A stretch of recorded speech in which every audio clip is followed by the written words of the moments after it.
आज हमारे सामने उपस्थित है। रेगुलर गवर्नमेंट एम्प्लॉय एसोसिएशन पिछले साल से निरंतर ये कैरियर गाइडेंस प्रोग्राम आयोजित कर रही है। अलग अलग विषय क्षेत्र को लेके, अलग अलग रोजगार चयन को लेके। लास्ट ईयर भी हमने एक भव्य सेमिनार का आयोजन किया था, जिससे समाज के बच्चों को अपना विषय चयन करने को लेकर एक आवश्यक जानकारी उनको मिल सके। और इसी साल पुलिस सेवा को लेके भी हमने एक मेगा सेमिनार का आयोजन किया था, और ये तीसरा एक सेमिनार है जो विषय चयन को लेके। और इस साल जो स्पेसिफिक 11th, 12th और 10th और 12th के बच्चे जो पास आउट हुए हैं, पर आप सब देख रहे हैं कि इतना प्रचार प्रसार करने के बाद में भी जो स्पेसिफिक 10th के स्टूडेंट और जो 12th के स्टूडेंट, जिन्हें इस चीज की जानकारी होनी चाहिए कि हमें क्या करना है, ये सही कहा सुना जाता है कि बड़ी विडंबना है। एक 10th के स्टूडेंट को पूछते हैं कि बेटा तो क्या करना चाहता है, कि 10th कर लिया, अभी 11th 12th कर लेंगे। 11th 12th के बाद पूछा जाता है कि अब क्या करना है, कि अब बाहर ही कर लिए तो बीए कॉलेज में एडमिशन ले लेंगे, बीए कर लेंगे, बीएससी कर लेंगे, या किसी के देखा देखी नर्सिंग कर लेंगे, या और कुछ कर लेंगे। खुद का कोई विजन नहीं है, बिल्कुल विजनलेस। 10 में से 7 बच्चों को नहीं पता कि उसको अपने जीवन में करना क्या है। उसने 10th पास करने के बाद जब उसको अपना रास्ता तय कर लेना है कि मुझे किस रास्ते पे जाना है, पर उसको जानकारी नहीं है, किसी को जानकारी नहीं है। कई मतलब बड़े दुर्भाग्य की बात है, जो कह रहे थे कई अपने समाज के मजदूर भाइयों को इसकी जानकारी नहीं है, और कई शिक्षित लोगों को इनकी जानकारी नहीं है। नौकरी पेशा हमारे बंधु है, उनको भी पर्याप्त इसकी जानकारी नहीं है कि कौन सा कोर्स कहां से और कैसे किया जाएगा। पर ऐसे जब आयोजन किए जाते हैं, और ऐसे आयोजन हम समाज के हर उस व्यक्ति विशेष को जोड़ने के लिए, उसे सही जानकारी देकर उसके सही विषय चयन में मदद करने के लिए हम सेमिनार आयोजित करते हैं। पर किंतु ये संख्या बड़ी एक निराशाजनक है। इससे जरूर जो आयोजकों का हौसला टूटता है, मनोबल कहीं ना कहीं उस पर एक प्रभाव पड़ता है। पर फिर शुरू किया है, चलेंगे, लड़ेंगे और उसको अंतिम मंजिल तक पहुंचाएंगे, ये हमारा दृढ़ संकल्प है, और इसमें कभी भी कोई कमी नहीं आएगी। जैसा मुझे मन से आदेश मिला है, देख के भी आया था, पर एक्चुअली सामने 12th पास आउट बच्चे नहीं है। 10th कुछ एक बच्चे होंगे जो 12th पास आउट हैं और कुछ कंपटीशन की तैयारियां कर रहे हैं, और कई सारे अभिभावक हैं, और आप सभी मेरे समाज के जागरूक बंधु और जागरूक साथी लोग हैं। तो मैं फिर भी अपनी बात रखूंगा, बताऊंगा कि कहीं ना कहीं आप जाके आगे इस जानकारी को आगे शेयर कर सकते हैं।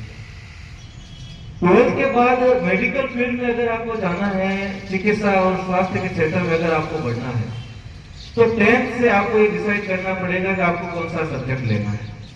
साइंस, जैसा सभी जानते हैं कि मेडिकल फील्ड में जाना है तो 10th के बाद हमें किस सब्जेक्ट को चूज करना है, साइंस। साइंस में भी 2 स्ट्रीम होती है, मैथ्स और बायोलॉजी। तो मैथ्स बायोलॉजी दोनों ही कुछ एक स्पेसिफिक मैथ्स कुछ एक फील्ड तक ही सीमित रहता है, पर बायोलॉजी आपको संपूर्ण मेडिकल के कोर्स करने की रियायत प्रदान करता है। अगर आप मेडिकल के कहीं कोर्स करना चाहते हैं तो बायोलॉजी आपको चूज करनी पड़ती है अपने 10th के बाद।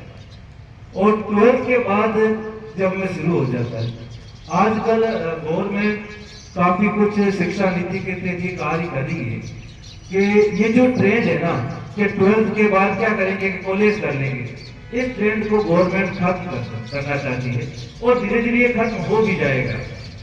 अब जैसे हमारे एजुकेशन स्ट्रक्चर मेंटेन हो रहा है, आपको 12th के बाद डिसाइड करना पड़ेगा कि आप क्या करना चाहते हैं।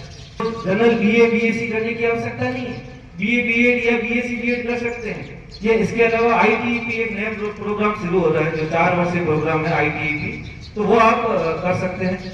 वहां से मतलब जनरल बीए बीएससी वाला जो खेल है, 12th के बाद क्या करेंगे, बीए बीएससी कर लेंगे।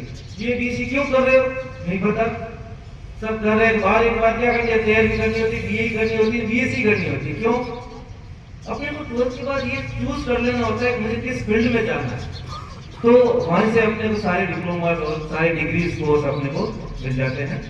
मेडिकल लाइन में सब जानते हैं सबसे टॉप मोस्ट कोर्स, जो टॉप मोस्ट डिग्री है वो अपन किसको मानते हैं? एमबीबीएस को मानते हैं, है ना।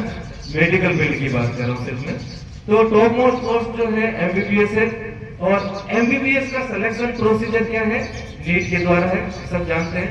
पर ये जानकारी नीट के अलावा भी, नीट से एमबीबीएस के अलावा भी बहुत सारे कोर्सेज हैं जिनकी काउंसलिंग आप नीट की स्कोर के आधार पर करवा सकते हैं। अगर आपके नीट में स्कोर कम आया है, कुछ आपकी अपेक्षा अनुरूप नहीं है, तो आप वेटरनरी साइंस में जा सकते हैं। Bachelor of veterinary science and animal husbandry, जो पशु चिकित्सक होता है, उसकी राजनिवास Rajasthan university of veterinary science and animal husbandry Bikaner में है, जो पशु चिकित्सा का कोर्स करवाती है।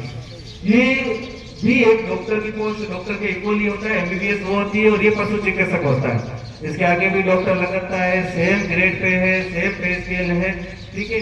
पर वेटरनरी काउंसिल की तरफ कम लोग जाते हैं। अगर आपकी नीट की स्कोरिंग कम है तो आप उसकी तरफ भी जा सकते हैं। वेटरनरी साइंस जो पशु चिकित्सक होता है उसका भी जो है एग्जाम, वो नीट जो एग्जाम है अपने आप में काफी सारे कोर्सेज को समेटे हुए। ये जो भ्रम है कि नीट क्या है कि एमबीबीएस में जाने के लिए है, ऐसा नहीं है। इसके अलावा भी ये बहुत सारे अलग फील्ड के भी अपने अपने फील्ड के डॉक्टर्स होते हैं, और उसी पे स्केल के और उसी ग्रेड पे के होते हैं, और उतना ही तवज्जो है अपने अपने फील्ड में जितना एक एमबीबीएस का होता है, ठीक है। एक बीडीएस जो उसका सेकंड रैंक होता है, दंत चिकित्सक, वो भी एक डॉक्टर की पोस्ट होती है। फिर इसके बाद आते हैं अपने बाकी सब पैरामेडिकल और नर्सिंग।